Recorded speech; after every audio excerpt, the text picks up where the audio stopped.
Televidente de su programa Soberanía Popular TV. Gracias por sintonizarnos, gracias por regalarnos el estar aquí con nosotras como cada viernes en esta sección jurídica de su programa Soberanía Popular TV. Buenas tardes, doctora Marilis Durán. Buenas tardes, querida amiga, hermana y los televidentes que siempre nos sintonizan a través de esta emisora y sobre todo lo que tiene que ver con Radio Teleamérica, Canal 12, que realmente nos ha acogido con muy buena tinta en sus instalaciones, lo cual agradecemos profundamente. Esta semana, doctora, realmente ha estado un poco revuelto el tema migratorio a propósito de una resolución que emitió el Ministerio de Relaciones Exteriores que tiene que ver con los nacionales venezolanos.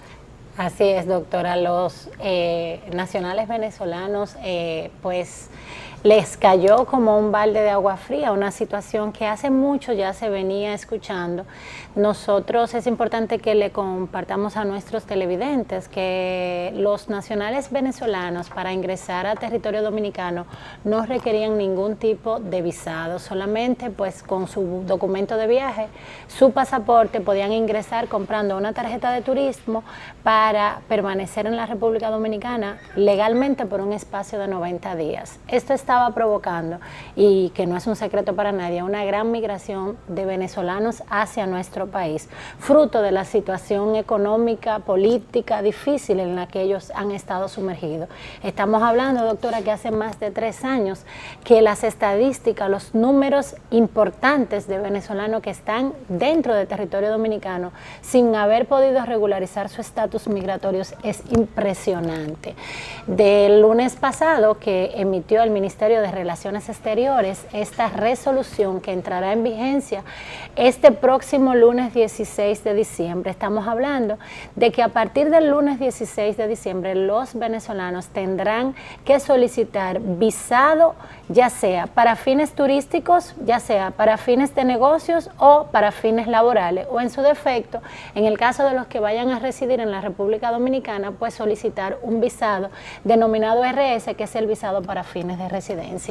¿Qué es lo preocupante y lo que llama la atención de esta resolución? Es que cualquier venezolano que no pretenda residir en la República Dominicana y solamente pretenda ingresar acá, pues va a tener que solicitar un visado para fines turísticos. Y los requisitos realmente para poder ser cumplidos serán personas que reúnan condiciones económicas, es lo primordial, que tengan condiciones económicas que le permitan justificar que esos 30 días o ese mes o 60 días que le puedan otorgar para fines turísticos van a poder demostrar, tienen que demostrarle al cónsul que la va a emitir del país de origen, en este caso de los venezolanos, que tienen con qué solventar los gastos que van a generar durante su estadía en la República Dominicana. Esto, dicho de esta manera, significa que no todos van a poder calificar para este tipo de visado de turismo. En otro orden, hay una recomendación que si usted está en la República Dominicana y sabe que no puede de alguna manera calificar para este tipo de visado, la recomendación que se le está haciendo es que no salgan del país, porque cuando regresen van a tener dificultad para volver a ingresar a territorio dominicano. Y es importante señalar la excepción que establece para los nacionales venezolanos en este tipo de disposición. Estamos hablando que los que tienen visado norteamericano y los que tienen visado Schengen no se le va a requerir el tipo de visado de turismo. Es decir, que si usted es de nacionalidad venezolana y usted tiene una visa emitida por los Estados Unidos por más de 5 años o el tiempo que le quede de vigencia, de igual manera por una de las demarcaciones de delegaciones diplomáticas de lo que son el Estado Schengen, pues usted tampoco va a necesitar visados de turismo. Pero si usted tiene un pasaporte diplomático, también cae dentro de esa excepción. El problema es si usted no tiene ninguna de las anteriores y que usted pretende como venezolano ingresar a la República Dominicana. Doctora, esta resolución ha sido vista con mucho beneplácito por algunos sectores porque entienden que lo que estaba sucediendo aquí era un ingreso muy masivo de venezolanos y que muchos entienden que estos nacionales, como todo migrante, vienen de alguna manera a quitarle las oportunidades de trabajo a nuestros nacionales dominicanos y que de igual manera se trata de un asunto de soberanía que como Estado nosotros realmente tenemos reservado. Realmente es así, República Dominicana tiene que colocarse en condición de igualdad porque para los dominicanos ingresar a Venezuela debemos llenar una serie de requisitos, pues de igual manera pues los nacionales venezolanos deberán hacer lo propio con la República. El único problema es que en nuestro país se toman las medidas cuando ya realmente estamos al borde de una crisis, porque se permitió el ingreso de muchísimos nacionales venezolanos en condiciones prácticamente imposibles para las autoridades poder regularizar todo el que está aquí, porque para regularizarse, como bien usted sabe, doctora, se requiere que ellos volvieran a Venezuela a los fines de que le den el visado correspondiente para poder, en este caso la mayoría son visados para fines de trabajo, que la gran mayoría que viene es justamente a llenar plazas. Entonces, de buenas a primeras, ya cuando tenemos una población importante que no está documentada, sale esta resolución. Entonces, ¿cuál va a ser la suerte de esto? Bueno, hay dos caminos. Uno, correr la suerte de que ellos vuelvan a su país, lo cual es muy difícil porque no tienen los recursos ni tampoco el aval para poder ir ante un consulado dominicano a solicitar esta visa de turismo, que por demás turismo no va a ser, porque el que va como turista debe mostrar bienes, debe mostrar dineros en banco, y eso en Venezuela ahora mismo es prácticamente imposible para el que reside allá. Es decir, que con esta medida, si bien es cierto que estamos haciendo uso de nuestra soberanía y las facultades que tiene el Estado dominicano, no menos cierto es que esto también va a agudizar el tema de los nacionales venezolanos que están en condiciones no regulares en el país. Así es, muchos han criticado que le estamos dando la espalda, estamos siendo poco solidarios, pero como bien usted señala, qué cantidad importante de venezolanos entró a nuestro país, y nosotros como país bastante carga tenemos con nuestros vecinos, los nacionales haitianos, que encima de todo nosotros somos un país también pobre y que no podemos constituirnos en recibir más carga de la que realmente nosotros podemos pues mantener. Y los venezolanos realmente están siendo, lamentablemente hay que reconocer, una carga más para la República Dominicana. Además, la mayoría que entra, o en su un número importante, entran con una supuesta tarjeta de turista, sin embargo, se quedan en el país, y hablar de hacer operativos a través de la Dirección General de Migración también implica mucho costo para nuestro país. No, y aparte del costo, sabe que también hay un componente de corrupción, doctora. Sí, bueno. Porque usted sabe que si a usted lo agarran, ¿verdad? Y usted no tiene sus papeles, ¿qué usted cree que pasa? Y estamos en Navidad. Es decir, que también, ojo con eso. Yo me imagino que muchos de los que no estén regularizados en las condiciones que establece la ley tomarán las medidas correspondientes de no estar muy expuestos ahora en Navidad, porque es una realidad como país que lamentablemente enfrentamos día a día, doctora.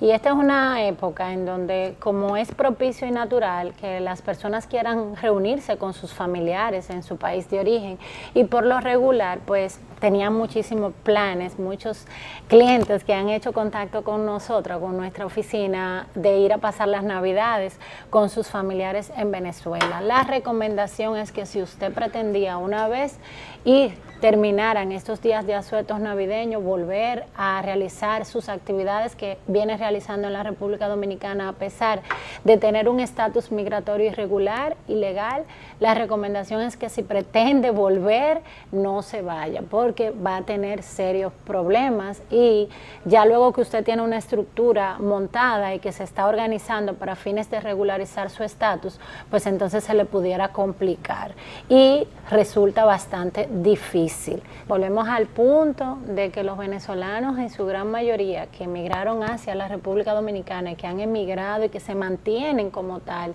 son las personas que por lo regular las condiciones económicas no les permiten cubrir con los costos de regresar a su país y además, por demás, entrar en las categorías cerradas para poder calificar para fines de la regularización, que es una situación que nuestra legislación migratoria es sumamente cerrada. Estamos hablando que una persona para hablar de la posibilidad de regularizarse tiene que entrar o en la categoría de inversionista, que obviamente hablar de una inversión importante económicamente hablando, de la categoría de para fines laborales.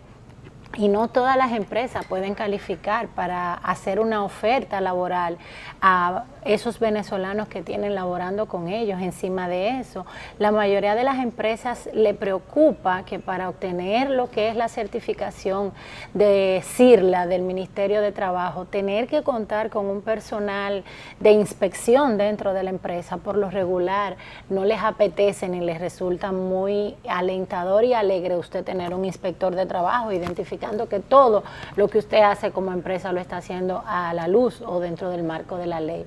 Y lo otro es la reagrupación familiar, que no todo el mundo tiene la oportunidad de enamorarse de un dominicano o una dominicana, y encima de eso que el matrimonio debe tener una antigüedad de 6 meses para poder aplicar por este tipo de visado dentro de la categoría de reagrupación familiar, es decir que se le pone bastante difícil.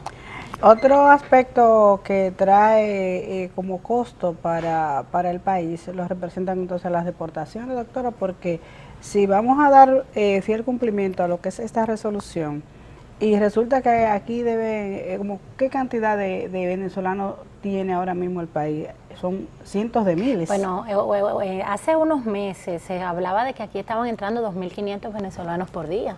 O sea, estamos hablando de unas cifras espantosas. Evidentemente, hay unos meses hacia acá que se comenzaron a poner unos mayores controles, sobre todo personas que salían y que ya se evidenciaban que tenían en territorio dominicano más de 2 meses, que habían violentado la disposición de lo que el plazo que le daba como turista, la tarjeta que se compra al momento de ingresar. Entonces, a esa gente no se le permitía el reingreso, pero las sumas son espantosas de la cantidad de venezolanos y nosotros lo vemos, doctora. Hay algo que no nos podemos perder. Vamos a los restaurantes y vemos la cantidad de venezolanos que nos atienden en los salones de belleza, en los car wash. O sea, los venezolanos lo tenemos aquí en los bares, en todas las partes. No, y realmente es una mano de obra calificada, porque hay que ser sinceros en esto.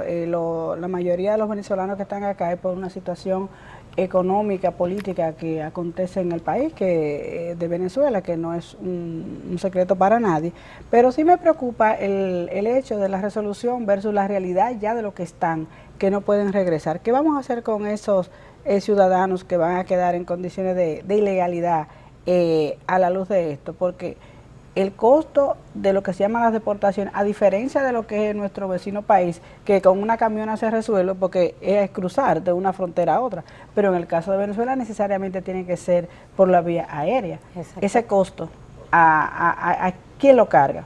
Ellos no tienen con qué hacerlo. Entonces, me parece que en lo adelante, amén de esta resolución, definitivamente que el gobierno va a tener que buscar, como dicen popularmente, un bajadero para esas personas que están ya en condiciones, que han quedado atrapadas frente a esta resolución, pues sencillamente viabilizar su estatus migratorio. Es la única forma de poder poner la casa en orden, doctora, porque bajo esas condiciones, lo que puede ser que ya a partir de esa resolución, los que vayan a ingresar los vamos a poder controlar, pero ya los que están aquí habrá que buscarle la manera porque no hay forma. Bueno, si se hace un paralelo, una comparación con lo que el Estado Dominicano hizo hace ya unos años, pues entonces si volvemos a ese plan de regularización que implicó millones de pesos para el Estado Dominicano y que nosotros pudimos regularizar una cantidad importantísima, sobre todo de nacionales haitianos, entonces por ahí pudiera ser, pero si no, esos venezolanos que están en territorio dominicano, la única vía de regularizarse es regresando a su país de origen porque nuestra normativa no tiene otro tipo de apertura en ese sentido. Bueno, señores, culminando ya con el tema que acabamos de abordar sobre lo que es la situación migratoria de los venezolanos, a nuestro regreso, luego de la pausa, tenemos un importante invitado, un abogado experto en materia inmobiliaria, que a propósito de la época navideña sabemos que estamos en proceso de muchas decisiones que estaban pendientes de ejecución para temas inmobiliarios, desalojos. Entonces queremos tratar con nuestro invitado este importante tema y que justamente ha tocado la sociedad en los últimos meses a raíz de invasiones que se están dando en la zona este y sobre todo lo que tiene que ver con algunas aristas de la ley 396-19 sobre lo que es la fuerza pública y cómo gravita esta ley alrededor de lo que son los desalojos. Luego de la pausa volvemos con ustedes.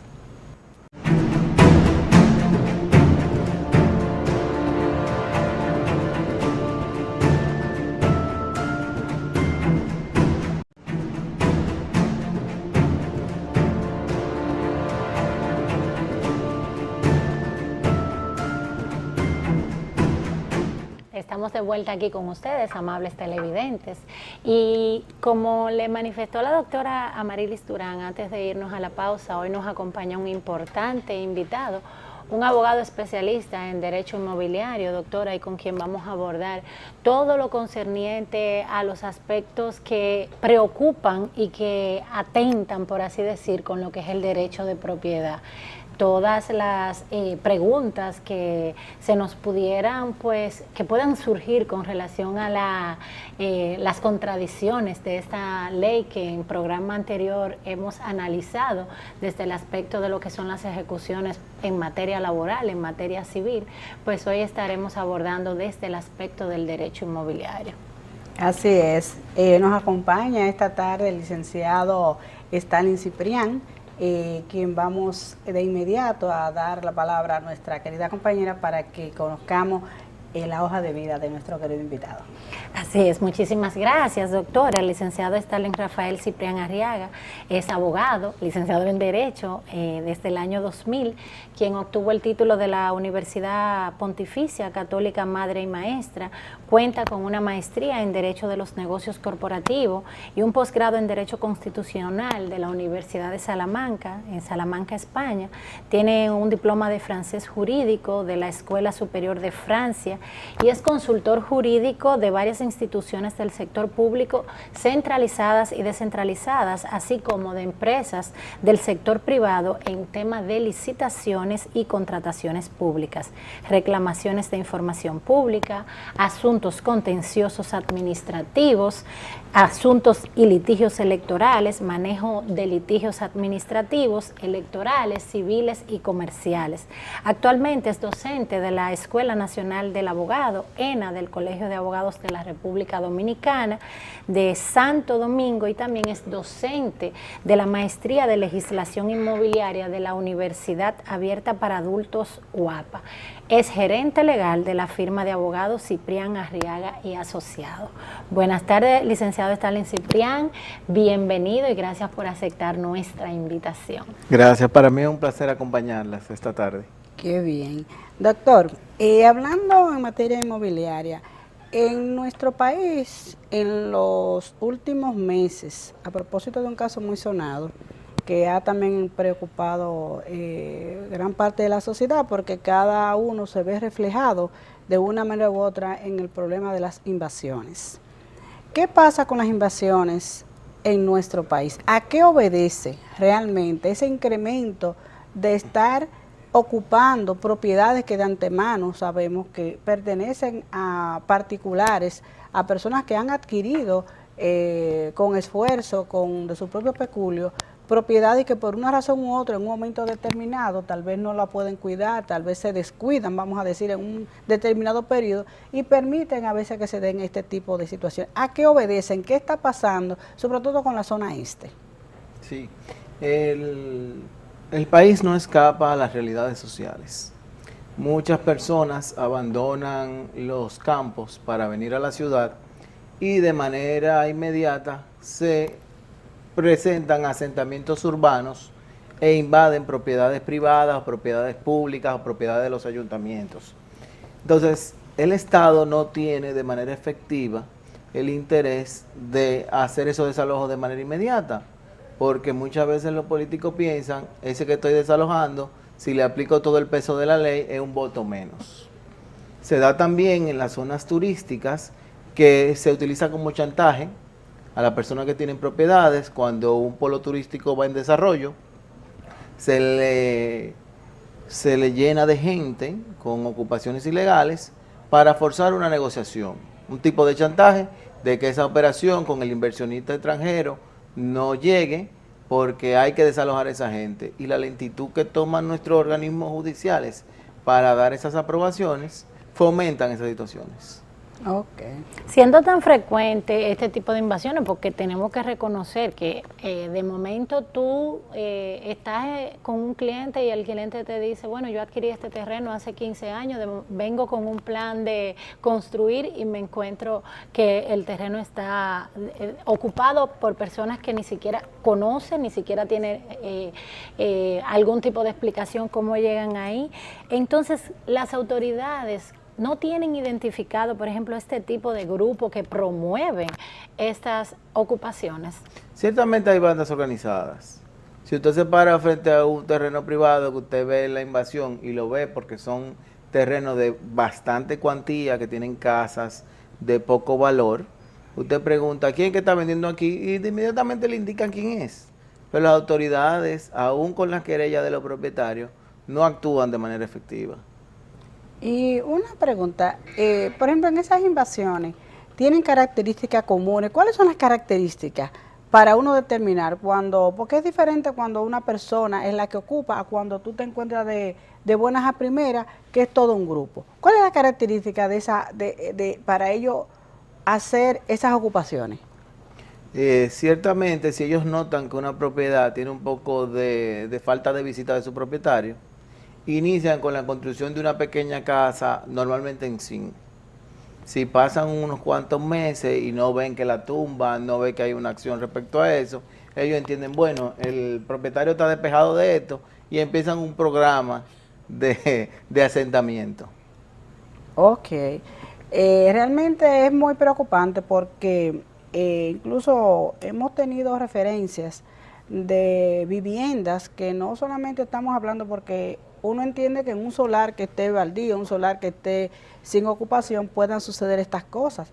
Pero tenemos referencia de casos de apartamentos y de viviendas que están en proceso de alquiler y de venta, que individuos han penetrado a esas viviendas y luego con los propietarios advierten la situación porque normalmente las casas que están para alquiler o para venta, como es natural, están desocupadas.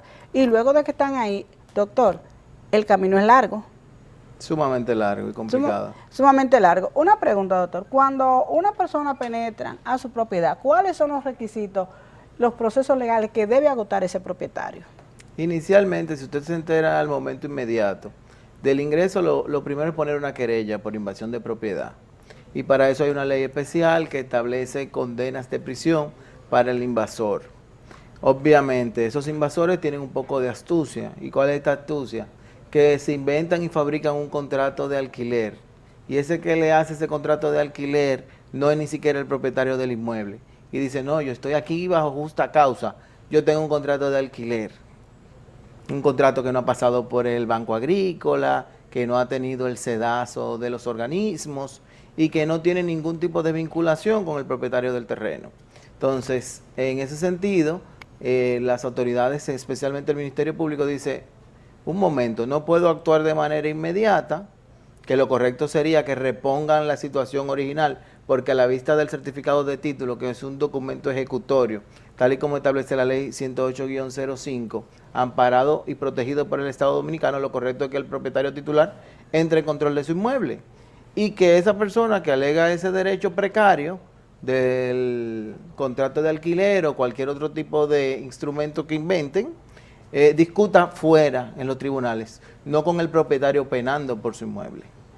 Sí, lamentablemente esa es la realidad que se da, porque un buen señalamiento que usted hace, porque si yo presento mi título que tiene que ver con el apartamento 301 y usted no tiene más que un contrato de alquiler y quien le ha alquilado se supone que tampoco puede presentar un certificado, eso debería resolverse inmediatamente, pero aquí hacen unos laboratorios, realmente sobre todo en lo que tiene que ver en algunas oficinas que son las que tienen el poder, vamos a decir, de otorgar la fuerza pública a los fines de expulsar ese intruso.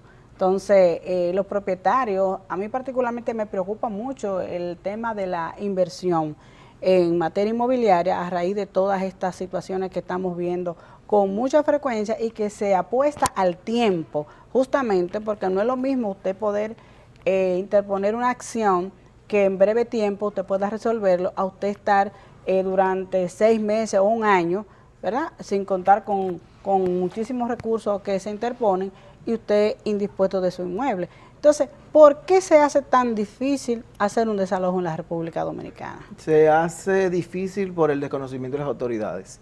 ¿Qué sucede? El Tribunal Constitucional dictó una sentencia que es obligatoria para todo el mundo, que dice que ya los propietarios no están obligados a irse al abogado del Estado para ejercer un desalojo o una litis sobre derecho registrado, que la vía del amparo es la vía más expedita y correcta para reintegrar el derecho de propiedad. Pero nos vemos, y nos ha pasado en múltiples ocasiones, que cuando iniciamos ese procedimiento de amparo, los jueces se destapan diciendo que hay otras vías más efectivas, que me vaya por el abogado del Estado o me vaya por el desalojo simple. Cuando ya el Tribunal Constitucional dictó una sentencia que es obligatoria y de ejecución total en la República Dominicana, que esos jueces no están acatando porque no la conocen, aún nosotros depositándole copia certificada en el expediente.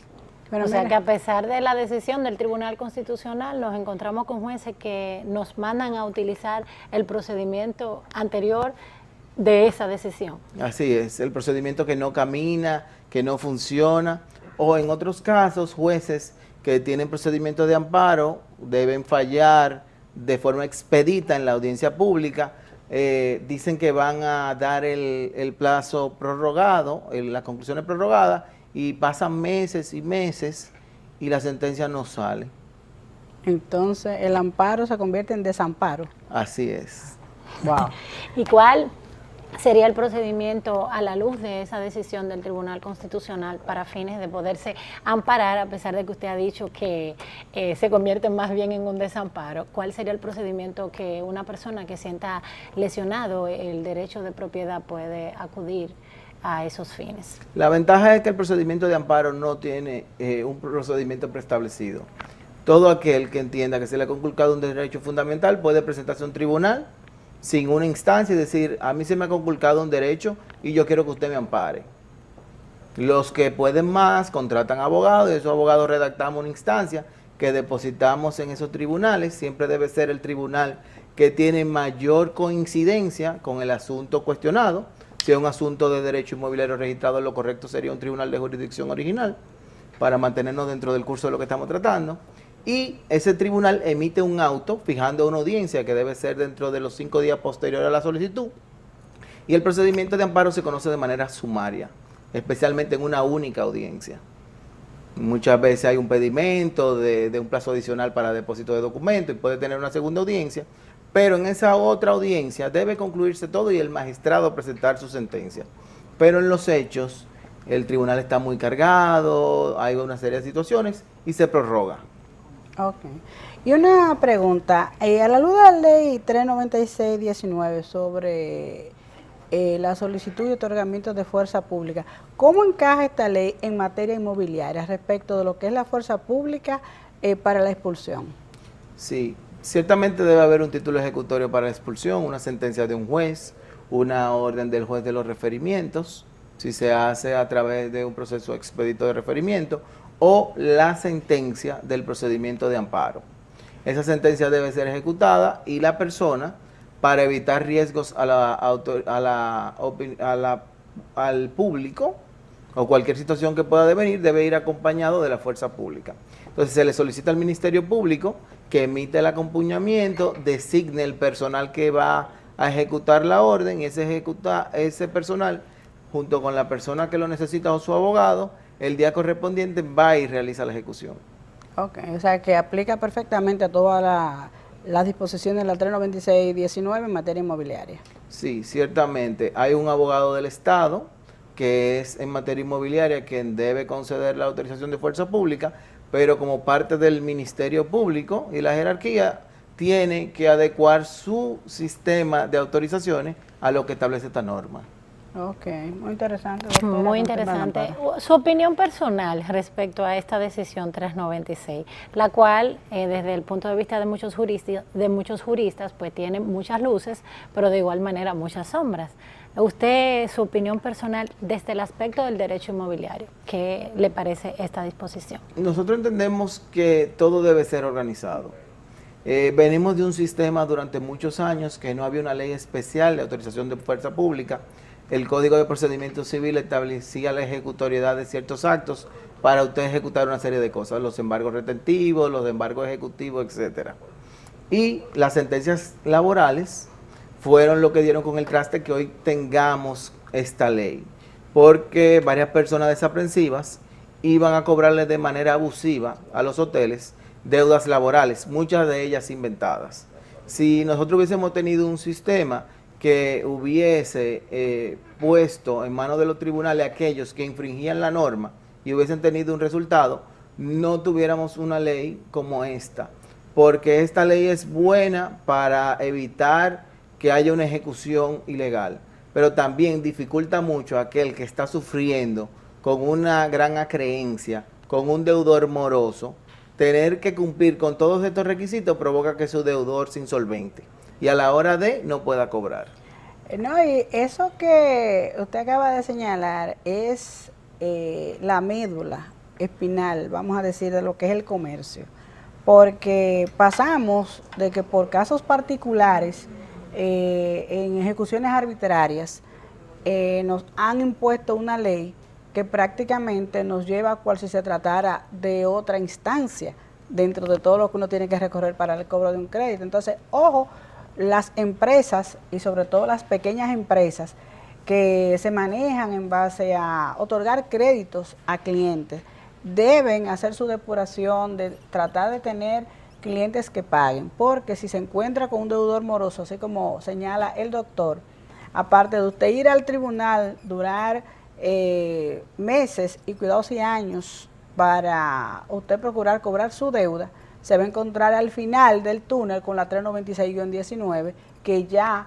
cuando los deudores saben que le llega la hora, realmente se preparan y crean estructura para el no pago. Y hay empresas que no resisten, doctor, realmente procesos largos, porque es un dinero que han sacado de su capital y que con eso es que se desenvuelven, y justamente eso afecta mucho a las pymes, que no se pensó realmente al momento de hacer esta ley, que la vemos muy bien desde la perspectiva de la ejecución, pero no la vieron desde la perspectiva de la recuperación de los créditos que realmente tienen la necesidad cada empresa, porque aquí pocos negocios pueden vender de contado, y es una contradicción que por salvaguardar una parte nos hemos encontrado, yo diría que en un tranque al final, porque ahora mismo uno lo que les recomienda muchas veces a los clientes, traten de negociar, de buscar la manera, porque realmente involucrarte en estos procesos te encuentras al final con toda esta burocracia legal necesaria por demás, pero que lamentablemente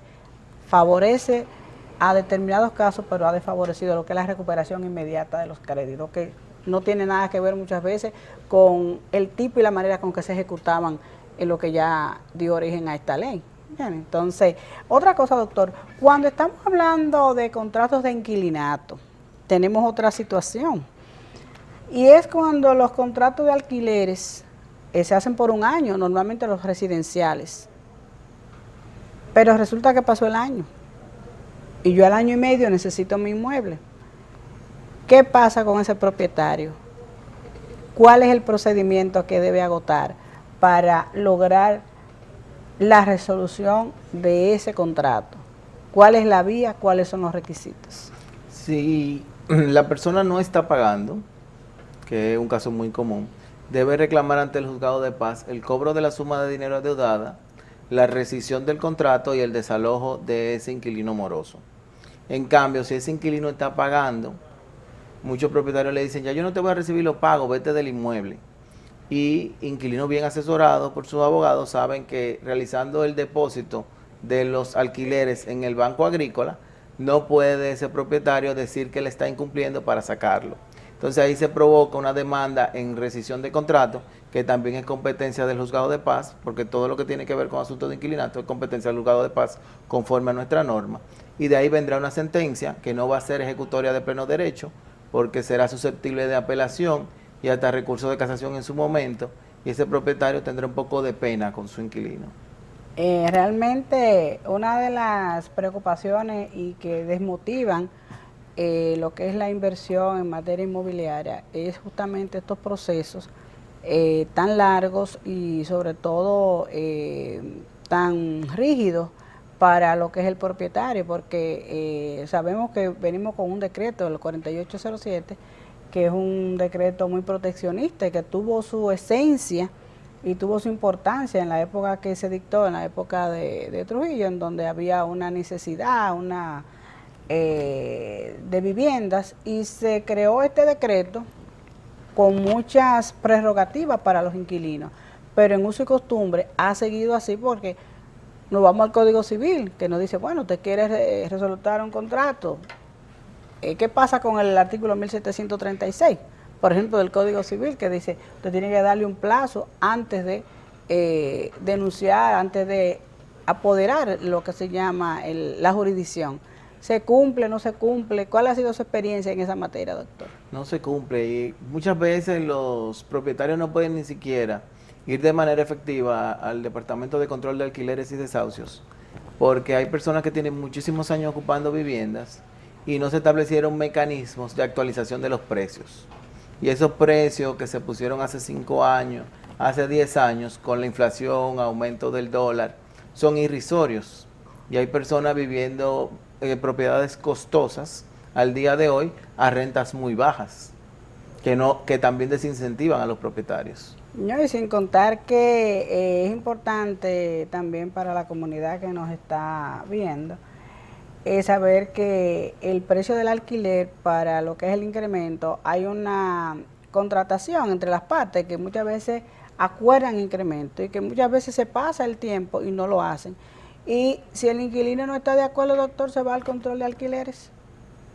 Así es. A pedir la revisión, la rebaja de esa disposición. Claro, esa es la preocupación de muchos inversionistas a la hora de pensar en hacer inversiones en el área inmobiliaria, el nivel de garantía, hasta qué punto se tiene con relación a esa inversión, para ponerla a veces por un precio que no representa en porcentaje ni siquiera un 2% del valor del inmueble en una condición de alquiler. Entonces, donde tú no tienes una garantía de que cuando tienes vulnerado o conculcado un derecho, como es el derecho de propiedad, tú tengas que pasar el masacre para poder obtener el desalojo, que debería ser un procedimiento más expedito y donde, así como se pretende proteger al inquilino, pues que el propietario también disponga de esa protección.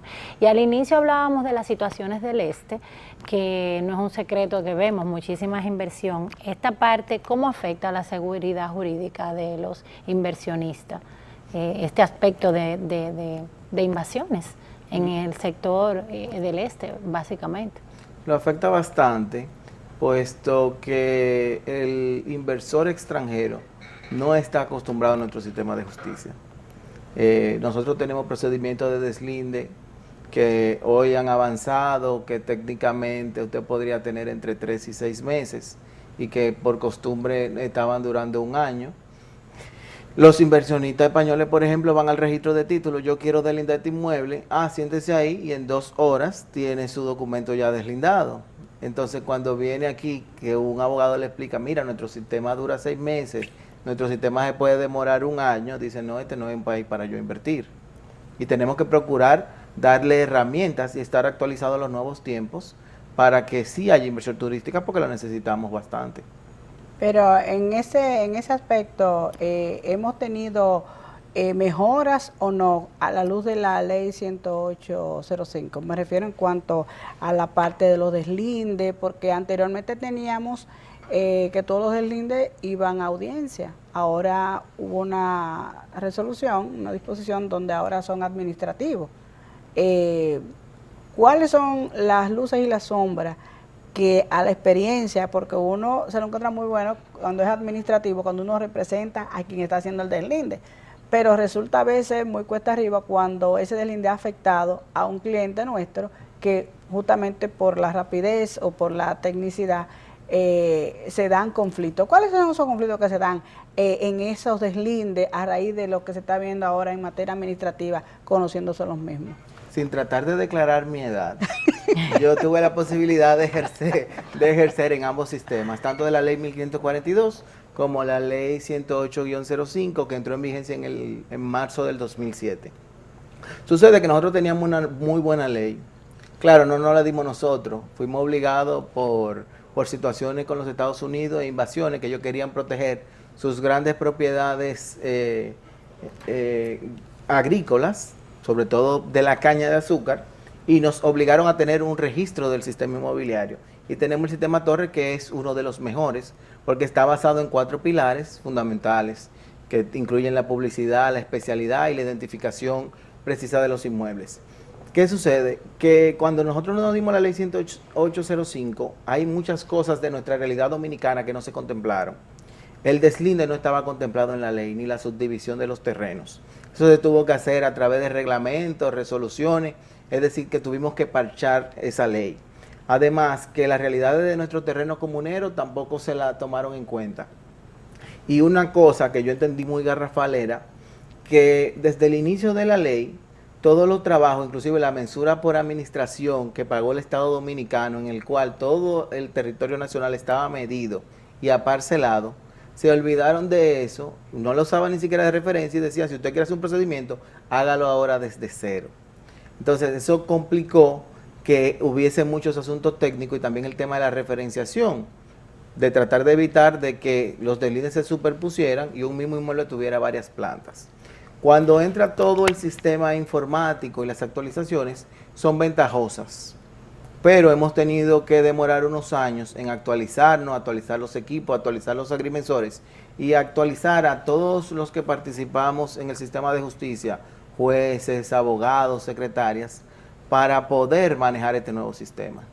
Qué bien. Realmente se ha avanzado, yo a mi criterio, en cuanto a lo que son los procesos de línea en función de antes, pero falta todavía que, en este caso, la Dirección de Mensuras Catastrales, como le llama la Dirección Nacional, la Dirección Nacional, pues identifique más con el tema de los propietarios que muchas veces se retrasan los expedientes, porque sabemos que la gran mayoría de los títulos de nuestro país andan como constancia y se hace necesario el proceso de deslinde y de subdivisión a raíz de acuerdos e intereses de los ciudadanos. Pero sí entendemos que deben acelerar un poco más, de acuerdo a la experiencia que hemos tenido reciente, en donde realmente los ciudadanos esperan que las cosas se les entreguen un poquito más rápido en función de esas necesidades, doctora. Así es. Hay una situación que también nos llama muchísimo la atención, por ejemplo, los terrenos que pertenecen a municipios y que son propiedades de los ayuntamientos, por así decirlo, que muchas personas han construido mejora dentro de estos terrenos y en ocasiones se te acercan y te dicen cómo yo puedo obtener que donde yo construí mi casa, yo obtener el título de ese terreno. ¿Cuál sería el procedimiento que pudiera llevarse a cabo en ese sentido? Muchos ayuntamientos tienen un departamento inmobiliario. Esa persona tiene que acercarse y hacer la solicitud de compra de ese inmueble. Se va a someter a una tasación a través del Catastro Nacional y luego el Consejo del Ayuntamiento decidirá si aprueba la venta, aprueba el precio y posteriormente se podrá ejecutar. Obviamente, dependiendo del precio que sea, luego tendrá que ser aprobado por ambas cámaras legislativas.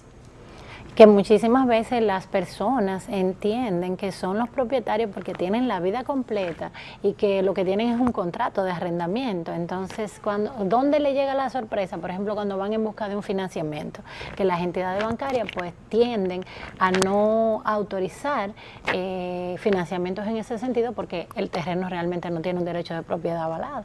Claro que sí. Y vemos día a día de gente haciendo operaciones con cosas ajenas.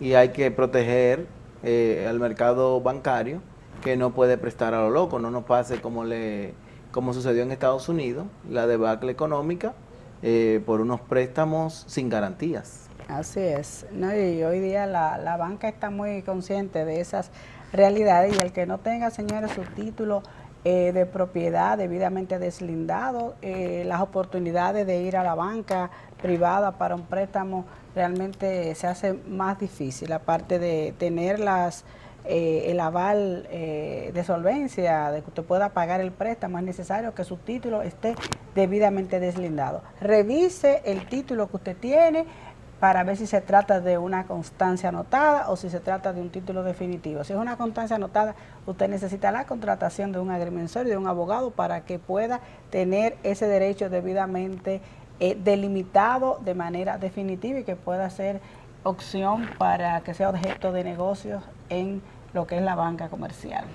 Sí, por lo regular la gente, yo tengo mis papeles, cuando tú le dices, tráigame a ver, contratos de venta que nunca hicieron lo que es la transferencia de ese derecho inmobiliario, y que tú te llevas la desagradable sorpresa donde han hecho inversiones importantes económicas, doctor, y que de momento lo único que lo avala es un certificado de título, perdón, un contrato de venta y una copia de un certificado de título a nombre de un tercero que nada tiene que ver con él. Así es. O sea que la verdad es que nosotros entendemos que la intención de este programa es precisamente pues poder llevar luz a nuestros seguidores, nuestros televidentes, de cuáles serían los procedimientos a seguir en las diversas materias y los temas que agotamos aquí en este programa, para que puedan garantizar lo que son sus verdaderos derechos.